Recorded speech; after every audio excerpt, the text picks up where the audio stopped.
2 months. Welcome to those members of the gallery that are here this evening and to all those who may be viewing online. As the meeting chair, I give my consent for this ordinary council meeting to be streamed live, recorded and published online.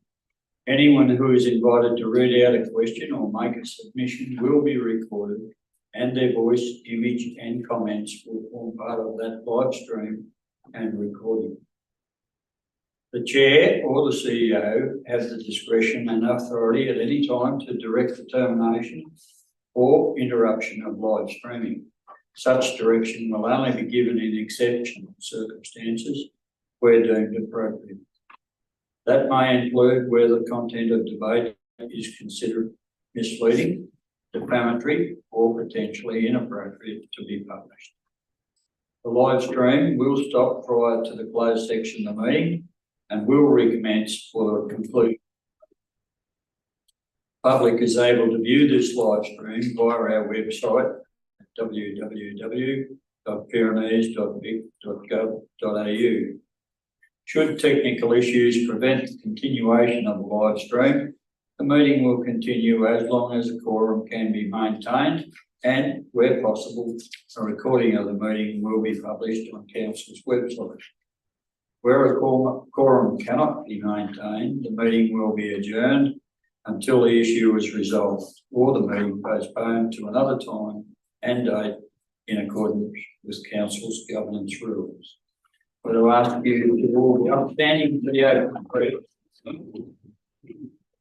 Heavenly Father, we ask you to give your blessing to this council, direct and prosper its deliberations to the advancement of your glory and the true welfare of the people of the Pyrenees Shire. Thank you.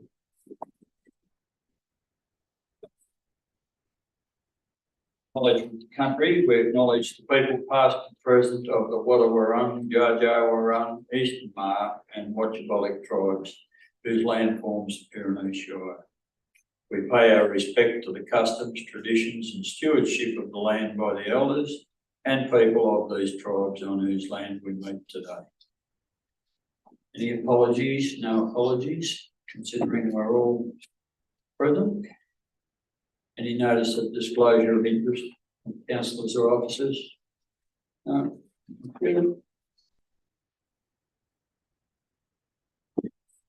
I have one very pleasant duty to perform now. We have in our midst Councillor Theo, who has been not necessarily away late, he's been away for a very pleasant period, but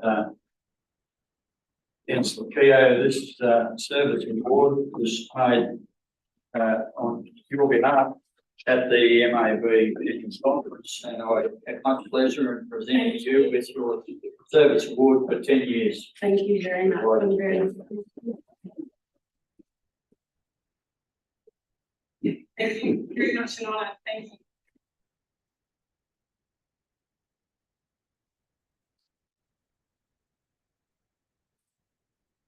I was with the confirmation of the previous meeting minutes.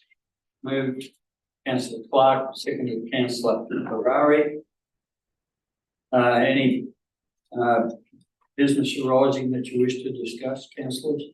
No, just the information. Yes. Yep, I'm going to move have a vote on that motion. Those in favour? It's carried. Thank you. Thank you, Mr. CEO. I'll get there one day. The public participation. Members of the community are encouraged to participate in public ordinary council meetings by asking questions or presenting a submission. This can be done by attending in person or by submitting in writing prior to 12 noon on the day of the meeting, online through council's website or by mail or handwritten. If a question or submission is submitted in writing, this will be read by the chair during public participation, stating the person's name and township. Question time will be held first, followed by public submissions. 30 minutes is allowed for the total period of public participation. Time extensions may be allowed at the discretion of the chair, subject to the provisions of the governance rules. The person may ask a maximum of 2 questions at any one meeting. The chair will allocate a maximum of 5 minutes to each person who wishes to address council or ask questions. The chair, councillor or council officer to whom a question is referred may immediately answer the question or take the question on notice for answering at a later date. There will be no discussion or debate with public attendees. However, councillors may ask questions of the attendee for clarification. So I would ask, is there anybody in the gallery that wishes to ask a question, or if not, move right along. Thank you. We'll move to items for noting. Somebody prepared to move to the items for noting, please. Move councillor Easton, second councillor Peter. All those in favour? Thank you. Item 11, councillor activity reports. And be prepared to move. Thank you, councillor Clark. Councillor Easton. All in favour? Assembly of councillors. Move councillor Easton, seconded councillor Ferrari. All in favour? Right along to item 13.1, economic development and tourism. Mr. Nolan, for you. Thank you, Mr. Mayor. The purpose of this report essentially is in response to a question from Councillor Clark at the last meeting in respect of the East Grampians pipeline project, and particularly the status of that project. So the report is before you, councillors, but just in brief, you will recall the council was very active in advocating for funding for this project, which essentially has the aim of creating a rural pipeline into that area east of the Grampians, including towards the southern and southwestern corner of the Pyrenees Shire. At the time that the project was funded, the Commonwealth and the state government committed $32 million each towards a total project that was valued at $82.5 million, with the balance of the funds being made up from landowners and the Water Authority. The project has commenced, and with a couple of years on, Mr. Mayor, the cost of delivery of the project has escalated, which is consistent with the construction sector effectively, and that has required some rescoping of that project. And the extent of the project that can be delivered within the $85.2 million budget is somewhat less than what was originally intended. And in fact, the area that comprises the section in the Pyrenees Shire that was included in the original project is now not able to be delivered within that budget. The Water Authority and the Project Steering Committee are still committed to deliver the whole project, and so there is a need to continue to advocate for further funding to be provided to be able to deliver the project. And of course, the business case for this project was quite strong, but essentially the outcome from a Pyrenees perspective is that those landowners and farmers in the area of Crossroads, Stoneleys, Stockdale Hill, for example, won't get the same benefit that was originally intended when this project was first scoped. So, Mr. Mayor, there is and councillors, there is a recommendation there that council continues to support GWM Water, its project partners, and Pyrenees farmers within the project footprint by advocating for additional level of funds necessary to complete the 30% of the connections required to deliver the entire original project and the East Grampians Rural Pipeline Water Supply Scheme. Councillor, we have a recommendation before us. Move Councillor Clark, seconded Councillor Spio. You wish to speak, Councillor Clark? Just 2 things, Mr. Mayor. Thank you very much, the officers, for that report, and very good of that information, quite clear to the public in that sense, and we do absolutely need to advocate. That's the bad thing about being at the back end of the project. we're the ones that try to start and as we get some more resources. Thank you. Councillor Kerr. No, just a second that, thank you. Okay, councillors, anyone else to speak or put the motion? Those in favour? Item 13.2. Yeah. Thank you, Mr. Mayor. The purpose of this report is to consider planning permit application for the land at 6163 High Street, Beaufort.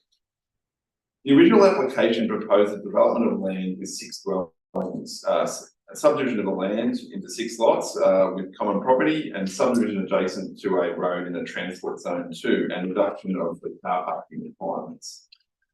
The application was advertised and council received 2 objections.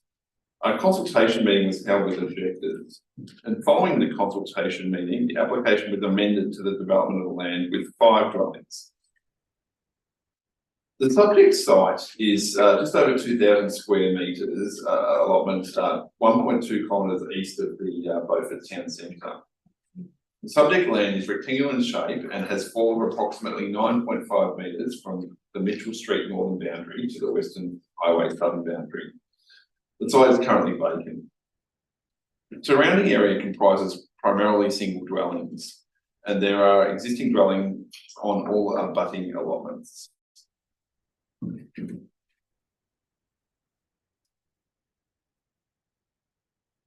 The proposed access to the site will be a crossover which will link the entrance of the site to an existing crossover from Mitchell Street with an internal access way providing access to all 5 dwellings.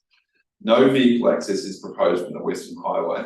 However, pedestrian access is proposed to both Mitchell Street and to the south of the site, where there is potential for a future footpath connection to both the township. All the details of each of the dwellings that are proposed and their setbacks are listed in the report. The elevations within the development plan set include details of cut and fill requirements to accommodate the proposed dwellings. Obviously, with such a steep site, there is quite extensive earthworks required and subsequent retaining walls. In terms of parking, all dwellings have garages with either 1 or 2 spaces, which comply with the regulations of clause 52.06 of the planning scheme. However, no shared visitor space has been provided within the development. Therefore, a reduction of the car parking requirements for 1 visitor space is proposed with the application.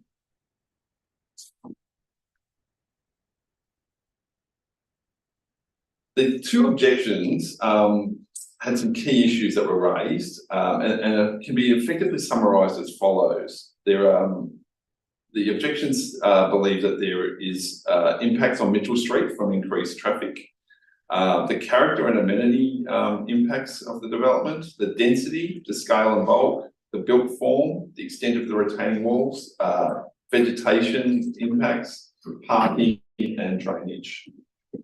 The consultation meeting with the objectors was undertaken on the 18th of October. The meeting was amended by the permit applicant, attended by the permit applicant, site owners and 2 objectors.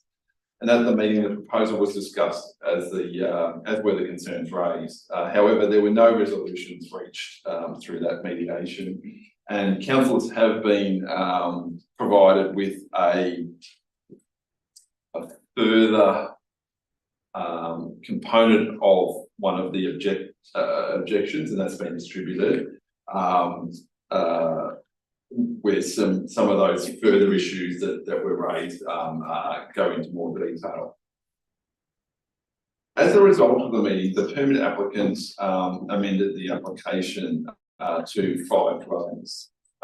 There were internal referrals when the application was assessed, and there was also external referrals, including to the Country Fire Authority, Powercor, Central Highlands Water, and the Department of Transport and Planning. And generally, the external referrals had no objection, but did impose some standard conditions on any proposed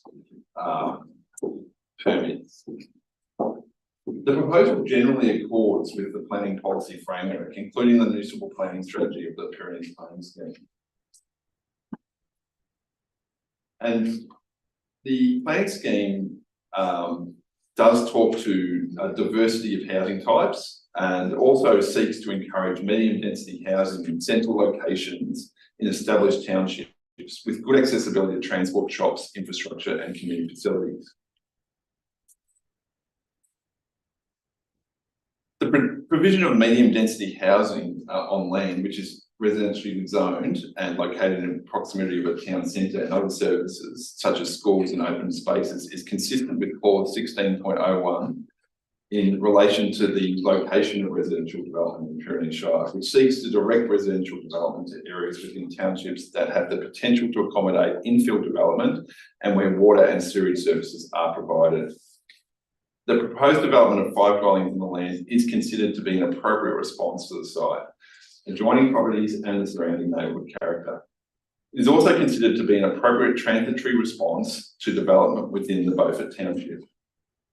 In summary, the development is considered to provide for a high quality response which positively contributes to the public realm while ensuring that the character and amenity of the built environment are maintained. The reduction of 1 visitor car parking space is considered to be acceptable as there is sufficient area within the Mitchell Street Road Reserve to provide informal visitor car parking if required. Concerns have been raised about the capacity of Mitchell Street to cater for the additional movements which 5 dwellings will provide for on an unmade surface. In order to mitigate these concerns, the applicant will be required to upgrade the surface of the streetscape to a sealed surface which will formalise the access way. The proposed height and setbacks of the dwellings reflect the aspirations of the zone and provide for appropriate setbacks to the residential interface to the west and east in accordance with the requirements of the standard. Therefore, it's the officer's recommendation that council issue a notice of decision to grant a planning permit for the development of land with 5 dwellings, subdivision of land into 5 lots and subdivision adjacent to a road in a transport zone 2 and reduction of car parking requirements subject to conditions. And without going through each of the conditions, there are conditions that relate to providing a landscape plan, the road upgrade, stormwater management plans, construction management plans, and a range of other permit requirements. Thank you, Mr. Downs. The recommendation endorse, Councillor and Councillor Ferrari. Secondly, Councillor Mr. Speaker, Councillor Ferrari. Thank you, Mr. Mayor. Thank you, Mr. Downs. Do note that this is a very comprehensive report. In fact, it's 19 pages long, so I mean that just gives an indication about how thorough we do look at these things, how thoroughly we do look at these things. And all the things that we do try and take into consideration. So it's a fairly significant bit of work, and I do thank the officer for the effort that they've put into that. So thank you very much. We do note, I do note, and the councillors do note the issues highlighted by the objectives. But I'm really confident that these have been mitigated in the application through legislation and additionally conditions contained in the permit. You'll notice that there's quite a lot of conditions in that permit. Mediation was undertaken, which is not uncommon, but it's just a process that we can go through to try and get to some common ground between the applicant and the objectors. So that was undertaken. I do note that the applicant made a number of alterations to the original plans, and that included reducing the original application or discussion was around 8 dwellings. And it's now been gone from 6 and it's now 5 dwellings. So he's made some concessions there. And I'm satisfied that as much as possible has been done to find the best outcomes for the by the officers, for the applicants, and also to try and appease the people who have made the lodged the complaints. Thank you.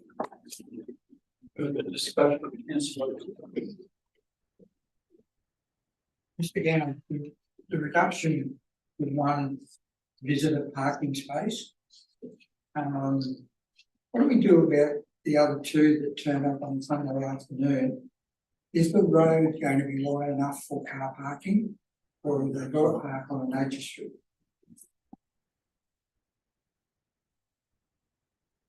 Through you, Mr. Mayor, and thank you, councillor, for your question. There is actually quite a bit of room within the development itself. I do understand that, you know, you probably don't want multiple cars in front of garages, but there is some room in front of garages that can be used for parking. And there also is quite a big frontage of the property, which at this point in time hasn't got a lot of formalisation to it, but could include some further formalisation, which would effectively mean that the cars would park on that frontage. There are other options, depending on how far people want to walk to the site, that they could park in neighbouring streets if there was a bit of a premium on car parking. But generally, in terms of congestion and density, Beaufort hasn't got a major problem with residential visitor parking, especially when we're a little bit outside the immediate CBD. Further questions or comments, council? Sorry. Councillor. Thank you, Vance. I think this is an interesting proposal in the context of what it is. We had one that had some similarities or some things. To me, it looks logical in the context of the scale. And me, density housing, I think, is a really interesting concept. Having just been on the train to Melbourne today and had a look in the backyards at Cobblebank in Melbourne and at Rockbank, where like they're not just a medium density housing, they're just like sandwiches, they're all pushed in against each other. Like, I think it's a little bit new to us, but probably not new in the context of what we should expect. Mr. Youngs, can you explain one thing to me?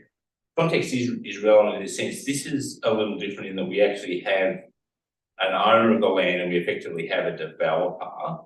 So what we're actually approving here is not just a simple subdivision and people will build what they like. It's actually going to be quite specific in terms of what's detailed in the plans, effectively in that kind of sense of things that, you know, we actually are seeing today what we'll get unless someone else can go through the components. That's right. So, you know, in terms of that, we're fairly as protected as we can be in a planning context in terms of what's likely to happen with the development. Is that right? Through you, Smith. Thank you, councillor, for your question. That's correct. So the plans that have been provided need to be what's built. That's what council will be given permission to. Is the plans both in terms of floor area, site set out, visual look, single story. Yeah. There are some further elements that need a little bit more development. That's why we've asked for some things like a landscape plan. But the general site context, you're absolutely right. It's absolutely set out. It's not just a breaking the block up into a range of smaller blocks. It's a development proposal. No further questions, council? Have a recommendation for us. All right, those in favour? Thank you. 13.2.2, Road Street, Beaufort Plain Development Planning. Thank you. Thank you, Mr. Mayor. The purpose of this report is for council to consider a budget allocation to allow planning for the land development at 26 Burke Street, Beaufort. Council has recently purchased vacant land at 26 Burke Street, Beaufort, with the intent of developing this land for subdivision with appropriate supporting infrastructure to promote residential development and growth within Beaufort. To progress the development, this requires planning that addresses site surveying, soil testing, assessment of planning requirements, resolution of road alignments and deviations, consideration of flooding and floodplain management, utilities and site services, cultural heritage and native vegetation, and subdivision form and township connectivity. It is intended to undertake planning in two stages. Firstly, to engage a multidisciplinary consulting firm to address the items above and report back, including providing cost estimates for final design and construction. It's anticipated that resolving the realignment of roads may take some considerable time, and consequently it's important to move forward with this planning.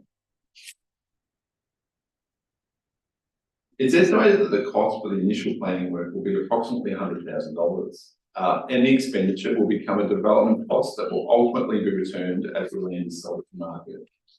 There currently is no specific allocation in council's budget. However, this allocation could be cash flowed through the use of council borrowings and repaid when the properties are sold. Land development in Beaufort can enhance the livability of the township by providing housing opportunities and increasing the critical mass of the town. Therefore, it's the officer recommendation that council endorse the recommended $100,000 budget allocation for stage 1 pre-planning for the Burke Street development on council-owned land, and that council progress road realignment as part of the pre-planning process. Recommendation, councillor. Councillor Ferrari, second councillor Clark. Councillor Ferrari, you can speak. Thank you, Mr. Mayor. Thank you, Mr. Gowns. This Burke Street's, we saw the success of the development that council only put in Corrie Park. So, although Burke Street's quite a bit smaller, that development is smaller. The bulk of the success comes from that careful planning. So it's really important that we get that right. And of course, that comes at a cost. And the money is retrievable through the housing sales, as Mr. Gowns mentioned. And I think it's we do need some additional housing in Beaufort. There is a shortage of housing, and I think not only that, it's a bit unique what we're doing.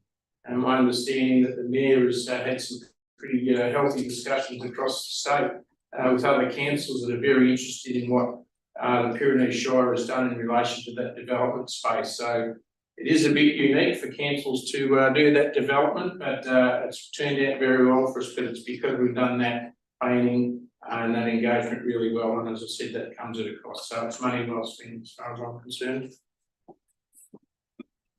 Yes.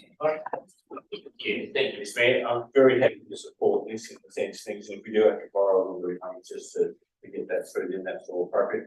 Mr. Can you just explain us for a little bit more the context of the roads? If I understand it correctly, there's actually an existing road reserves there, but they won't be in the right place for what we're proposing and what might need to be done.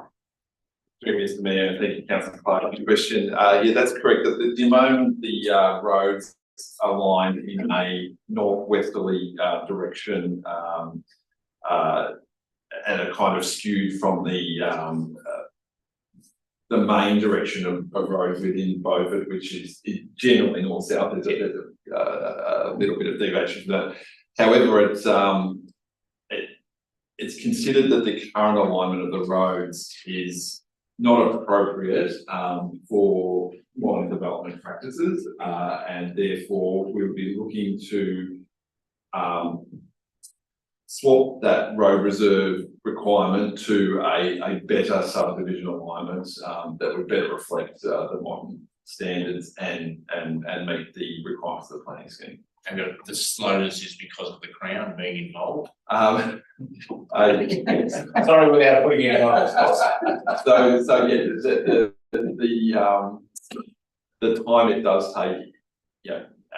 We are working with government departments, and our experience has been that it does take quite a bit of time to get a negotiated outcome, because there is actually a bit of negotiation required. Further comments? Just a comment that I would make. I was privy to a forum very recently, and some figures that are out right now. Amazing, like they're looking at building 270 houses a week to accommodate, and by the year 2036 there could be another 330,000 people living in Victoria. So the need is there. The statement's been made after the cancellation of the Commonwealth Games that there's some funding there for development, and if we're on the front foot, I'm sure that we may well get some assistance from the state government to speed this up. Without any further, I'll put the motion. Those in favour? Ms. carried. Thank you. Item 33, Ms. Bramwell. Close. Mr Mayor. The purpose of this report is for Council to endorse the closure of the Pyrenees Shire Council offices and other arrangements during the 2023 Christmas New Year holiday period. It's the general practice of council to close during this period and it enables staff to take a break with little impact on service delivery. And there's limited demand placed on municipal services over the period. And the closure is generally accepted by the community. In general, the council offices will be closed from 5 p.m. on Friday, the 22nd of December 2023, and will reopen on Tuesday, the 2nd of January 2024. The closure period comprises 3 work days, 3 public holidays. Depots will close on public holidays only, and the skeleton staff will be maintained at each depot for all working days to maintain essential services. The information and resource centres, the timetable for closures has been included in the body of the report. In addition, the end of year staff break-up function, which is held every year to thank staff for their contribution over the past 12 months. It's proposed that event will be held on Thursday, the 21st of December 2023. However, to allow that celebration to happen, all areas will close early on that day to 12:30 p.m. and then we open the next day on Friday. And with regards to emergency management capability, as always, staff involved in emergency management will continue to do their roles and responsibilities in accordance with our procedures, and council will have a roster for emergency response over that period. We're already preparing that. So the officer recommendation is that council endorses the closure of Pyrenees Shire Council offices and other arrangements during the 2023 Christmas and New Year holiday period as detailed in it.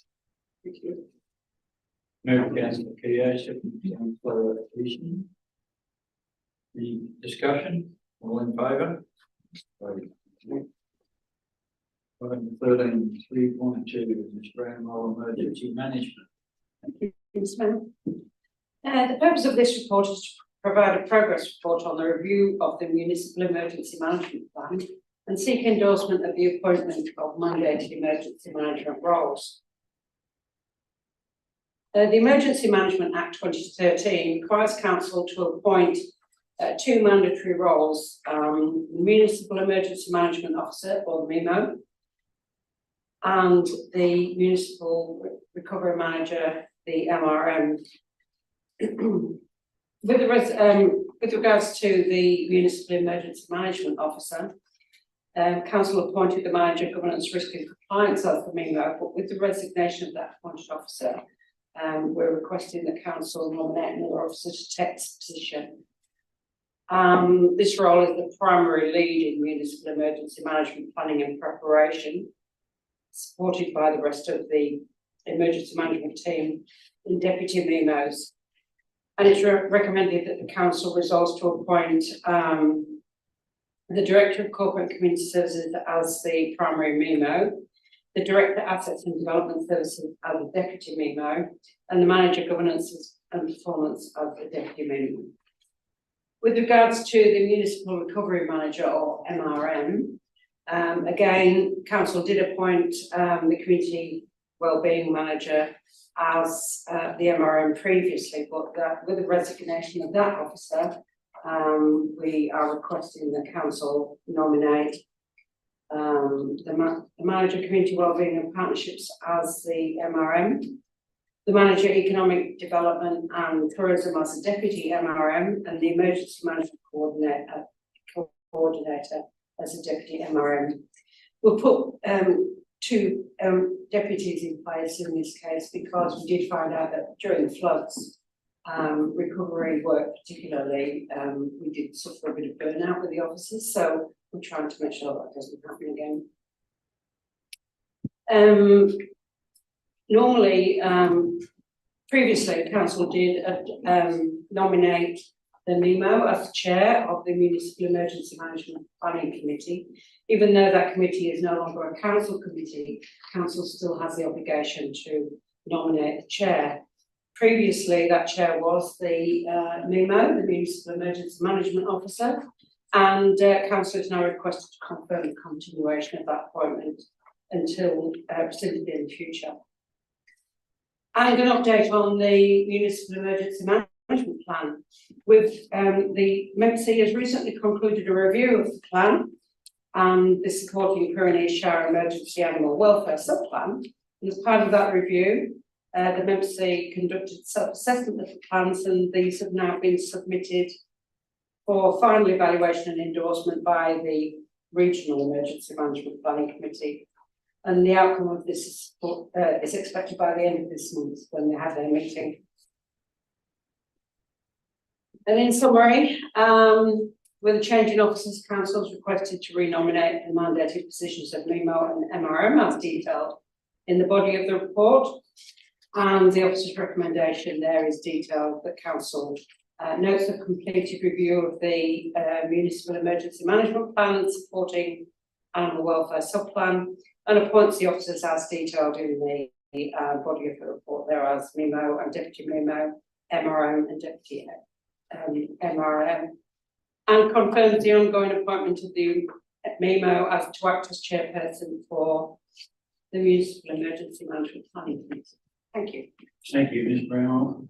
Recommendation, councillors move, councillor Pearson, second, councillor Theo.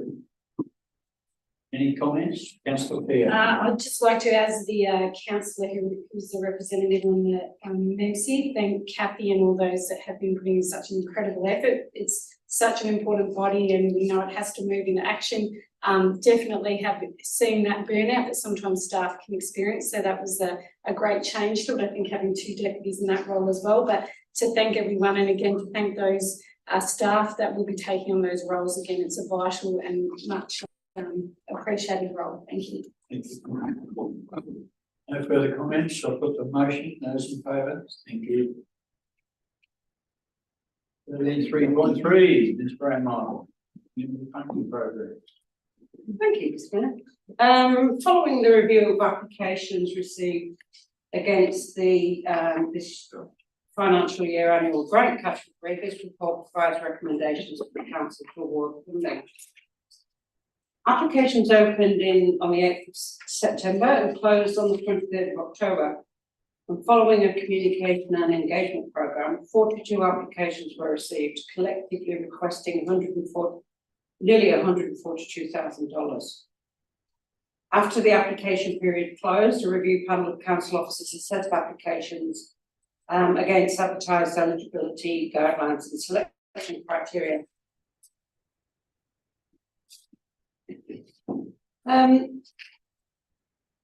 More information is provided in the body of the report, but the community funding programme is an important way the council provides financial support to strengthen the community, increase participation and strengthen the economic growth across our shire. It also acknowledges the important role that our community groups, etc., play in supporting council and the community. The first round for this financial year has been successfully concluded with the recommendations made for council's consideration and approval. The officer's recommendation provides a full list of recommendations for approval. Just a couple of changes there. In the capital works list, 2 were actually missed. They were in the appendices that you did receive. But they've been missed out of the list here, and that was for the Lexington Community Club to establish the Lexington Local and Family History Collection Programme, so $4,200 for that, and to both ourselves for building power and kitchen upgrades, $7,000 for that. So they need to be added to the list there, but I won't go through the entire list. I'll take that as read. But the programmes are for capital works, equipment, programmes and activities, event sponsorship, multi-year event sponsorship, and the shop facade programme. And it's recommended that council award all of those grants at a total expense of $116,457.70. Thank you. Thank you. Councillors, do you have a recommendation? No. Councillor Reed, second, Councillor Couillard. Councillor Reed. Thank you, Mr. Mayor. And thank you to the staff for the very hard work in trying to work with our community to get applications that are warranted and that meet the requirements of council. It's not an easy task, and we're out there working with our communities to be able to put this money in their hands for their requirements. And the staff do a wonderful job in putting it all together for us to authorise tonight.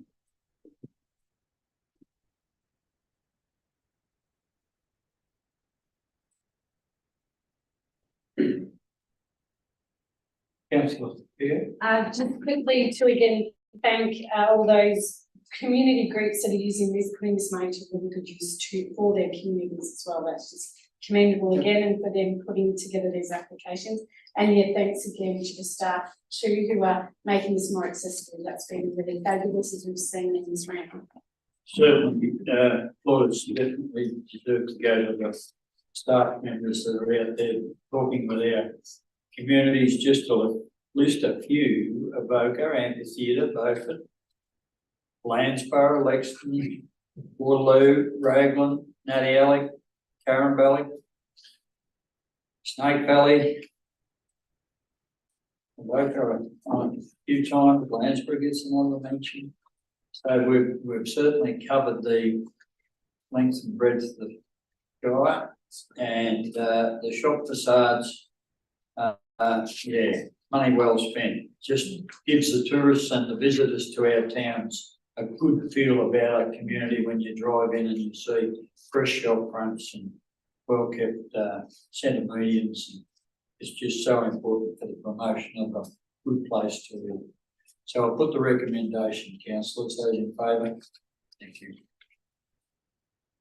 13.3.4, instrument of appointment and authorisation. Thank you again, Ms. Graham. Thank you. We did it this month. The purpose of this report is for council to adopt updated instruments of appointment and authorisation, appointing council's authorised officers under the Local Government Acts 1989 and 2020 and various other acts and regulations. Instruments of appointment and authorisation are updated either when changes occur or when officers are appointed to change roles or leave the organisation. And a review of the overarching instruments of appointment and authorisation was conducted earlier this year in September, with council subsequently adopting the updated instruments. Those, however, were general instruments that covered all of the staff involved, and some positions within the council administration benefit from having individual instruments approved, as they may be regularly challenged by members of the public when undertaking their official duties. Those positions include community safety and amenity officers, environmental health officers, and the fire prevention officer. So instruments of appointment and authorisation for those individual officers have been reviewed in November and are now provided to council's consideration and adoption. And in summary, it's recommended that council, in the exercise of its powers conferred by the Local Government Act 2020 and other legislation referred to in the attached instruments, considers and adopts instruments of appointment and authorisation for the team leader, community safety and amenity and municipal fire prevention officer, for the community safety and amenity officer, for the contracted deputy municipal fire prevention officer, and for 2 environmental health officers, and resolves that the instruments are sealed. Thank you. Councillor Clark, second, Councillor Ferraro. Any discussion? All those in favour? Ms. Bramwell, there's you again. Road naming, enough land. Thank you. My apologies for the spelling error in the part of this report. Should have a Y in it. The purpose of this report is to adopt a unique road for a road which is currently unnamed. It's licensed by rural properties.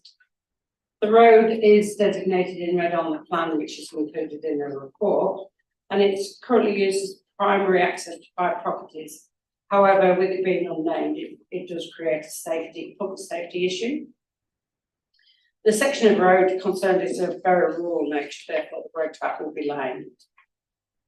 Engagement was done with all landowners in the proximity, with the suggested name originally of Humphrey Lane taken from the historic parish plan.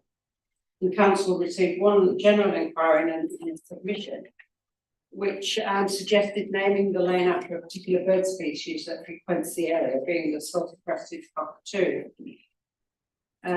We referred the naming proposal to the Jar Jar organisation and received advice on the proper word for sulphur-crested cockatoo, which is genial. Sounds like genial. Yeah. Sorry. Yeah. So consultation letters were, second consultation letters were sent to the landowners advising of that proposal, and no objections were received. So council approval is now sought to proceed with this road naming by lodging the name with geographic names for approval and adoption. It was considered appropriate as well because sometimes Aboriginal names can be quite difficult to pronounce, but this one was quite simple. So it's the officer's recommendation that council adopt Junior Lane, which is Jar Jar Wrong for sulphur-crested cockatoo, as the road name for the road accessing properties detailed in the parish of Barkey as detailed in the recommendation. Thank you. Recommendation against this move. Councillor Chair, second Councillor Pearson. Any comments? Motion, those in favour? All in favour? Carried. 13.3.6, Ms. Bramwell.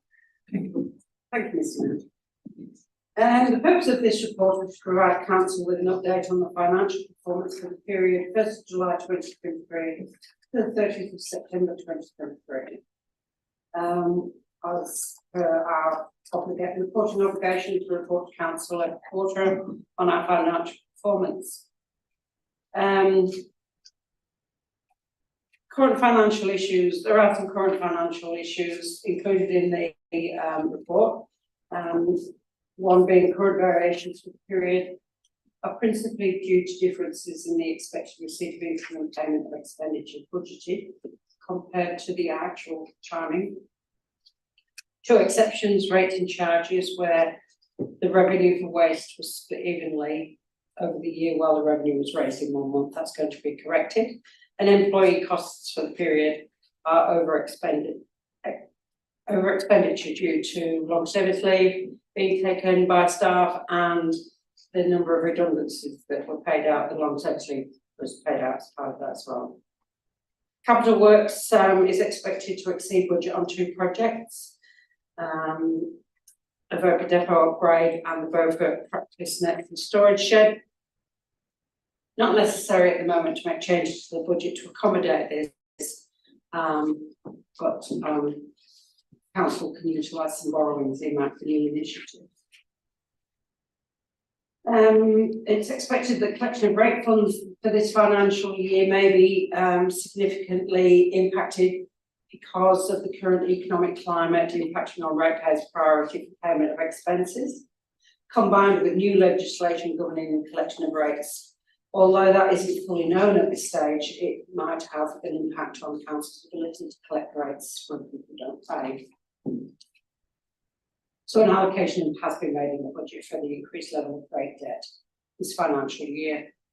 And a review of the forecasts is underway, which will ascertain the full impact of inflationary pressures as well. It's the officer's recommendation that the council receives and notes information contains in this report and in the attached finance report. Any comments, councillors? Councillor White? Just support the report. Mr. Bramwell, can you give us a little bit more information about that?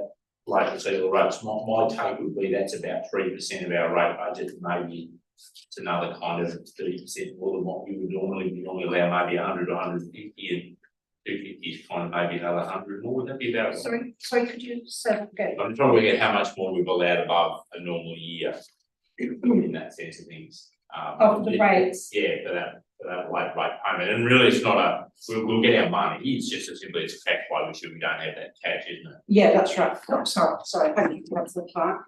Yeah, an allocation of 250,000 has been made, and our usual rate income was around about 9 million. We will eventually, well, we may eventually get it, but what it does is goes into the debt, and we have to quite often recover it through debt collection or other means. Yeah. Okay, any further questions or comments? So put the motion, those in favour, it's carried. Flood recovery date.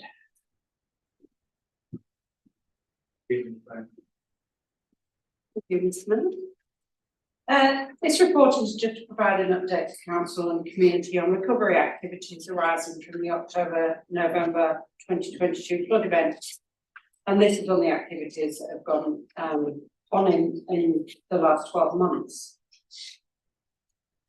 Recovery is continuing with a strong focus on supporting community recovery and building resilience.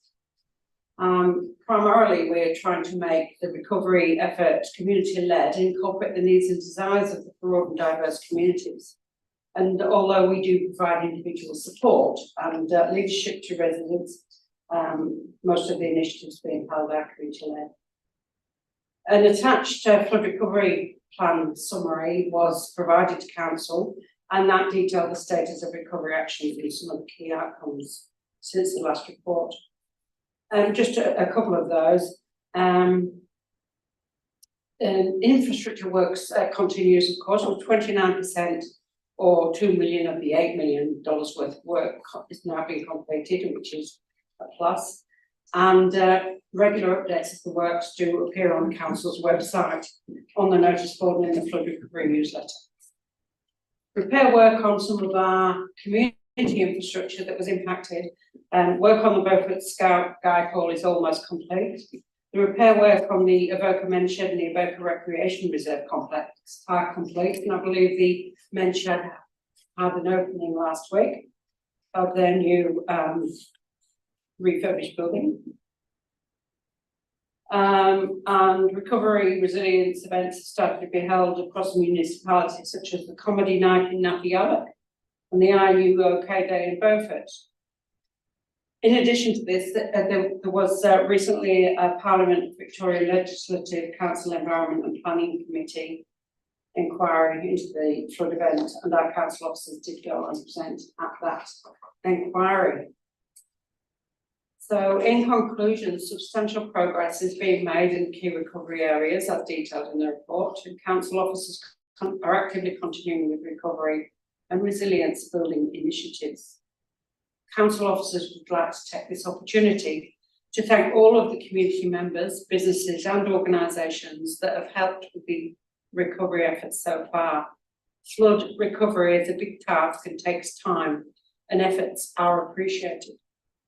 And it's the officer's recommendation that the council notes progress made against required flood recovery works and activities to build community and infrastructure resilience. Thank you.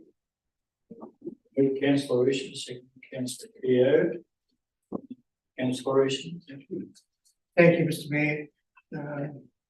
As Ms. Bramwell said, the Avoca Men's Shed had a function during the week that the Mayor and I attended, and to see the building back in shape and being able to be used is fantastic. One of the important things that has happened since my coming on to council is that men's shed has taken shape and been utilised by many members of the public to their own benefit. And the work involved in getting that to reopen has been fantastic by the staff. They've done a wonderful job with many, many obstacles in their way. None the least being the fact that they had 1 million projects to do. And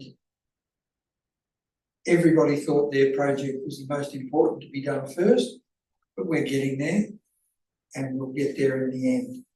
But that project is really close to my heart and it's lovely to see it working. Thank you.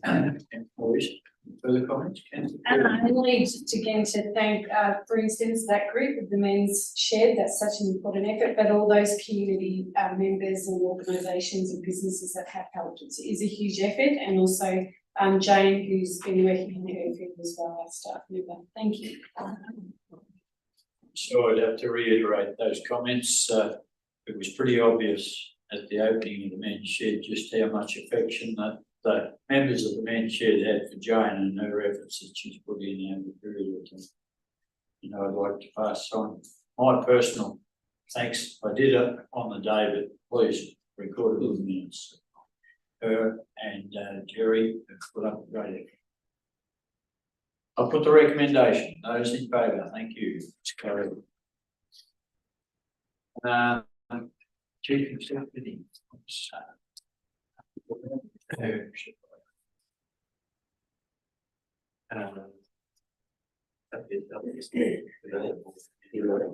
Yeah, I think I should vacate the chair considering that I'm on the board of the Rural Council. So, Councillor Clark, if you'd like to take that, we can do that. Or if I'd like to step out of the room. I overlooked that one. Thank you, Mr. Mayor. Thank you, CEO. Can we proceed with 13.1? Thank you, Councillor Clark. The purpose of this report, councillors, is to provide a membership report for Rural Councils Victoria. This is the last of a number of reports that have come to council over recent months around memberships, and what was driving council to want to have a look at memberships is really about the need for council to look really closely at where we spend our money. And in terms of the various memberships the council had, it represents over $100,000, and so council was very keen to see that we were actually getting value for money that we spend on our memberships, and council made some decisions about a number of those committees that council is represented on.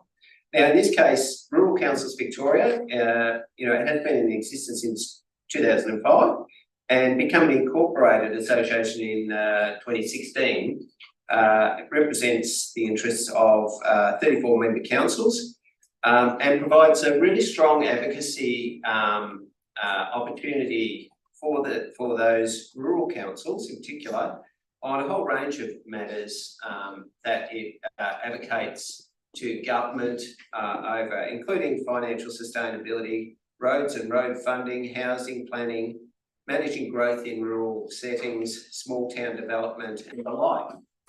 And the RCV have been very active in this space, and you might recall only a month or so ago, RCV were actually present at Correa Park advocating for housing funding, using Correa Park as an example of why it's important for councils to be involved in this housing space and why government need to pay attention to that fact.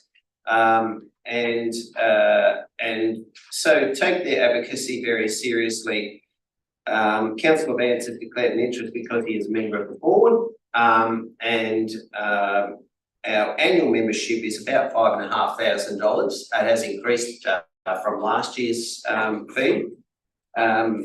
But because of the strong advocacy that's done, and the fact that when you advocate to government, it is a much better outcome if you have a collective of councils rather than individual councils advocating on these things.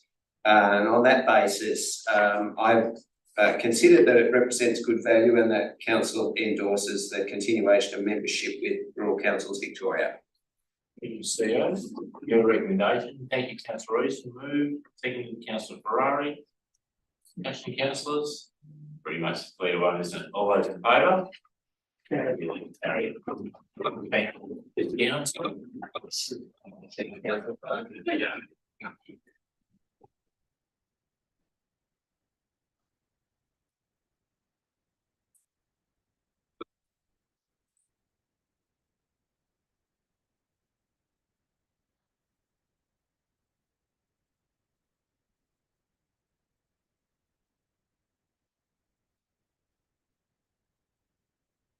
Thank you. Councillor. 13.4.2, vote primary school. Nolan, thank you. Thank you, Mr. Mayor. The purpose of this report, Mr. Mayor, is to table a jointly signed letter received by the former mayor from children at the Avoca Primary School. And effectively they go by the name of the Avoca Primary School Student Voice. And the purpose of the letter was to seek council support for the provision of a recycle bin to be placed near the play space within the median strip in the centre of Avoca, for the purpose of primary school kids being able to raise funds through the collection of container and the container deposit scheme, which commenced in the state on the 1st of November. Now, just in respect of the container deposit scheme, which is a state initiative to assist in implementing the Circular Economy Act, which I'm sure you've heard about before and you will hear a lot more about over the coming months and years. And this scheme which was initiated on the 1st of November 23, and contractors were engaged by the state to roll out a number of reverse vending machines in various townships. And in the case of the Pyrenees, both Avoca and Beaufort were identified as townships to receive those vending machines. And as of today, I understand the advice I have is that there's about 380 points where those machines have been delivered across the state. And the intention is that that number extend to about 600 by August 2024. Now, in the case of Avoca, that vending machine is not in place, to my knowledge, at the moment, but it is expected that that will be delivered at some point in time in the future. So that's just in respect of the container deposit scheme. And I guess the other interesting fact that I had is that when it actually commenced, the program commenced on the 1st of November, I understand that there was approximately 1 million containers deposited on the first day. And that trend has continued for a couple of weeks since. So I'm sure you'll hear more about that scheme in due course.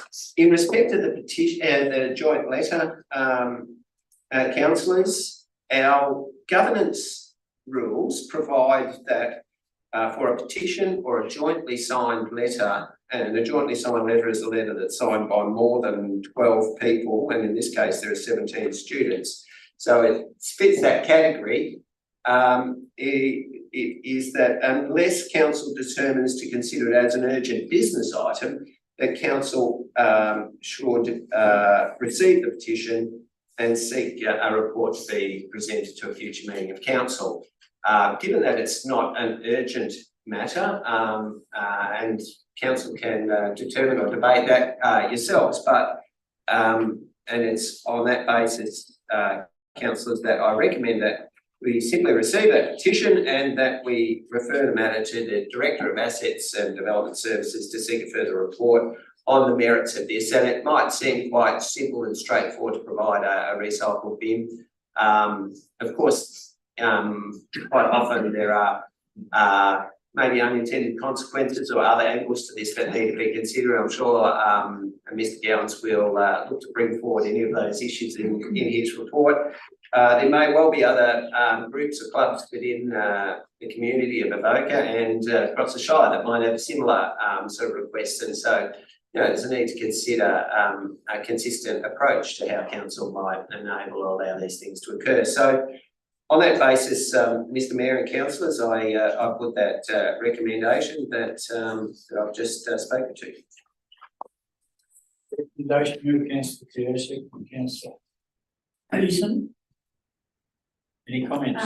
Just a quick one. I think it's a fantastic idea and wonderful for those students to have come up. Councillor Addison. As usual, the Avoca Primary School never ceases to amaze me.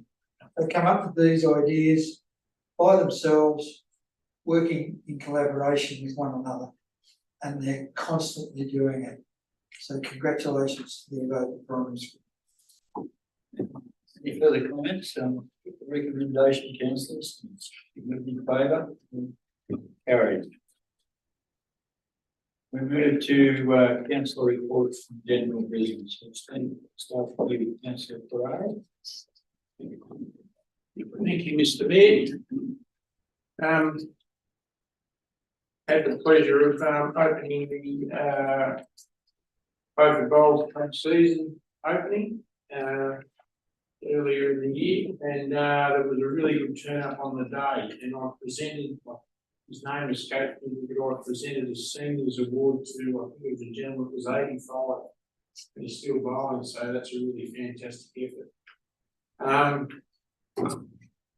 Just a number of other couples in chat. Last one was over at Evansford. The briefing, statutory meeting where we elected a new mayor. And I did have the pleasure of attending Remembrance Day with the mayor. And Dan Toon came along on the day, so we thank him for that. Not only did we celebrate the Remembrance Day, but we officially opened the return of the crux gun that's been restored into the park. So that's fantastic. It looks really great. So that's a fine effort by all concerned, but in particular the RSL and the council, who work closely together to achieve a really fantastic result. It looks just absolutely fantastic. And I could not mention that without mentioning the ladies at the op shop, because they just work tirelessly throughout the year, providing funds to many committees and projects throughout the year, and I think it was about $50,000 that was they raised through their hard work and volunteer that went towards the restoration of that gun.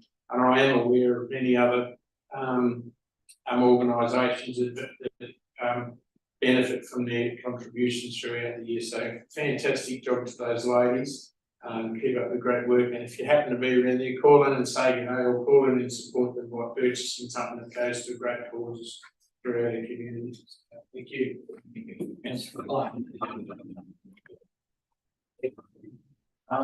Very busy in October. I of course attended the MAB annual conference and dinner. And for those of us who were there also saw the presentation from the Grattan Institute about the roads underfunding across the nation. And of course, there's been a really welcome announcement on the weekend that I'll come back to in a minute in response to that piece of work by the Grattan Institute. Council also had its 3 roads forums. They went very well in the sense things. I think it's pretty fair to say that need for council to do the work on the sides of the roads around drainage and vegetation came through in all 3 of the forums. The work that we're making to maintain our sealed road network again, and also the challenge we've got with bridges, I think are the 3 things that came through particularly to me in the context of that. We also had the council plan report that evening, which again was quite well attended and really good group of people from across the Shire. It was very valuable exercise to do that kind of 3 years, well really only 2 years since we actually got the plan finished, which was good. We had the couple at Amping. It was really nice. I got a call from a resident there a couple of weeks later to say the council was up there fixing the road. Wasn't quite fixing it the way she wanted it, but that was what you were calling. So that's a good I delegated that up a lot of Gowans estate. But it's good to know that we go to the community, we hear them, and we actually respond. So that was really good. As Councillor Ferrari said, the Evanston Community Cup last week was really well attended. And a really good discussion around some pretty big issues there, which are council's making in terms of the Western Renewables Link and the proposed negative wind farm. But we're certainly able to help people out, I think, and give them a bit of guidance. And they walked away from there feeling reassured, I think, about things that they could do in an active way, which was really good. The final one just in my patch was thank you for the flood recovery money. We had a little concert at Water with Boots and all on Saturday night. About 250 people there. It was a really good night out. Started at 5:30, so we all got home nice and early. They finished about 9, which is in Water probably about long enough. It was something to do by 9:30. But it was a really nice night out. Just a couple of other ones. As I said, the road funding announcement on the weekend, in terms of the doubling of roads recovery money for small councils like us is a real game changer. It's over $1 million. It will mean to us when that money fully flows through. And we have an Australian local government board meeting tomorrow, which again we'll be talking further about that and what those next steps are. And today I also had the chance with me, maybe had on to meet with Mr. Kilkenny, who is our planning minister, to talk about Plan Victoria. We had an hour and a half with myself and the MAB board talking about how we're going to roll out Plan Victoria next year in terms of the consultation, a lot of the discussion around housing, but population targets and that, which will be going right across the state. So yeah, what's going on, but all very positive things. Thank you, Councillor Clark. Councillor Richard. Very happy to attend the RCV Housing Action Plan here in Beaufort. The more we tell people about Corrie Park, the better. We hope that other municipalities look at it, realise they can do it and get involved. Drop-in sessions with the rural water pipeline, just to get the interest of some people who may not have looked at it previously, and just get them involved, see if they want water at their property and the availability of it.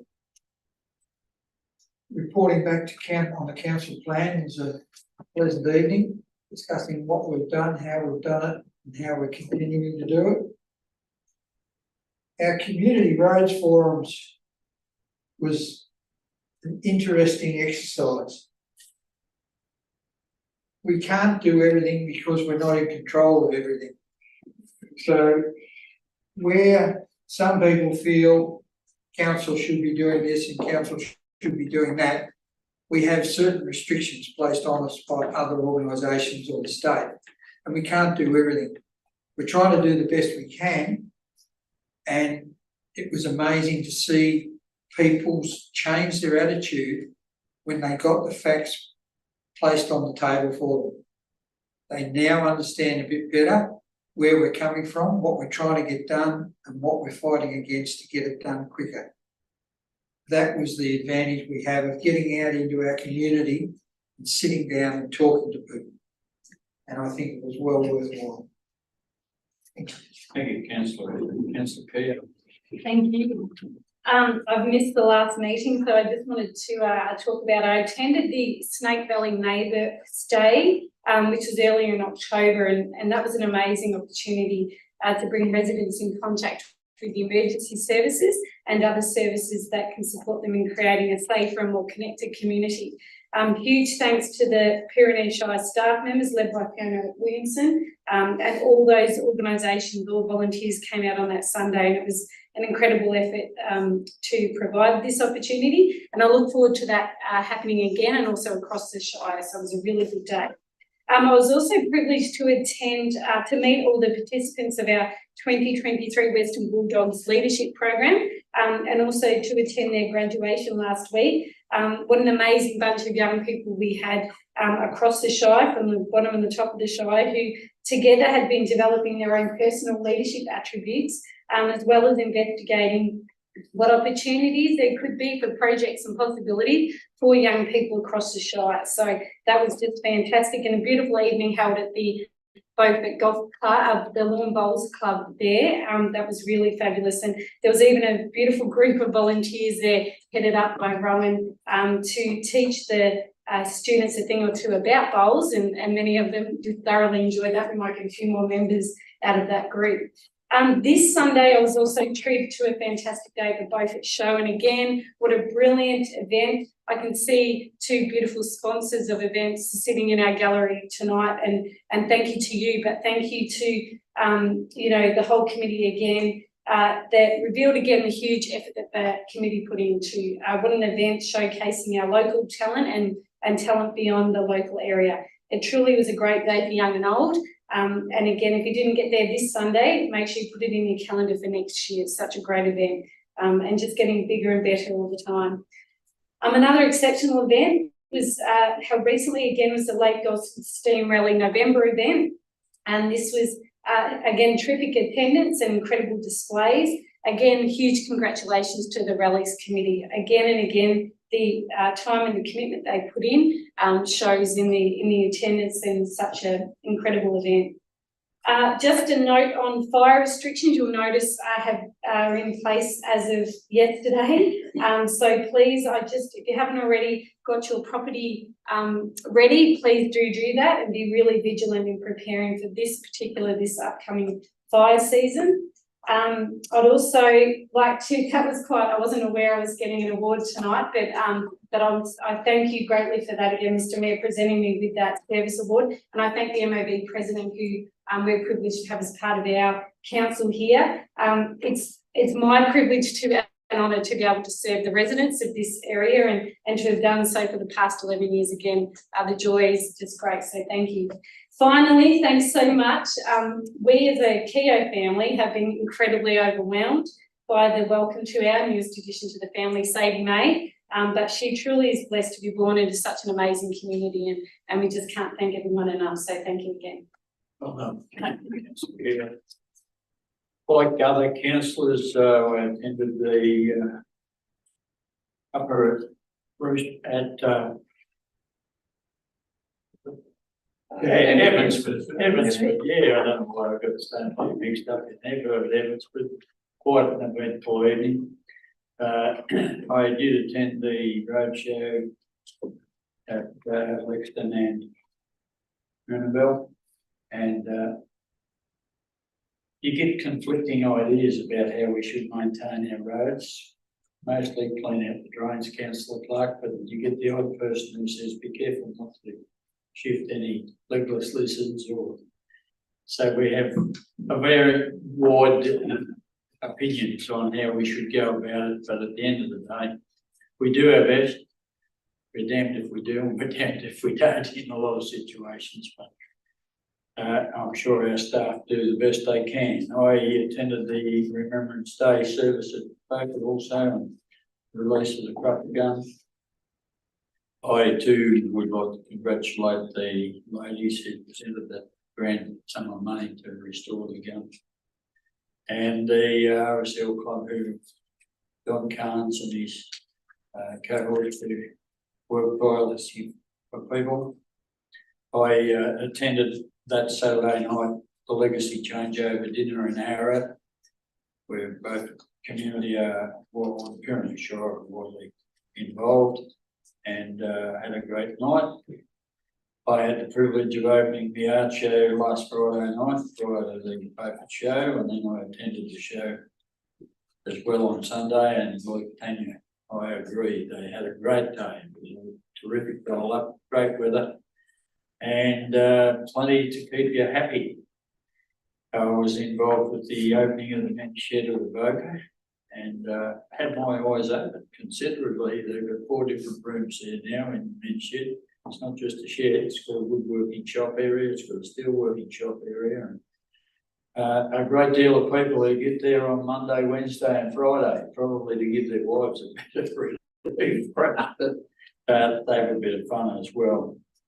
The Plan Victoria Forum was run in Bendigo by the MOB, and I was privy to be part of that via Zoom. Quite interesting, but it seems to me that we've still got to work hard to get the message out about small rural councils.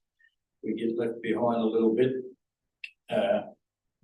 Pyrenees Shire with Correa Park, and our new proposal is certainly in the forefront of rural councils Victoria, and we'll be chiselling away at the funding, as I said before, that may well be made available failing Commonwealth Games being held in Victoria, to get some money into the smaller rural so that we can do some infrastructure so that houses can be built. You've got to get the sewerage and you've got to get the water on these things in the ground first. That's pretty well covered my lot, I think. So with that, I will thank the public for their attendance this evening, and at 7:18, I will declare the meeting closed. We have a confidential item that we've got to discuss. So move again. Thanks. Thank you. Yeah, move council VO7 cancellation. We will go into closed hearing. Councillors. All those in favour? Okay.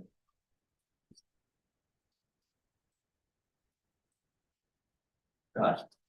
Okay. The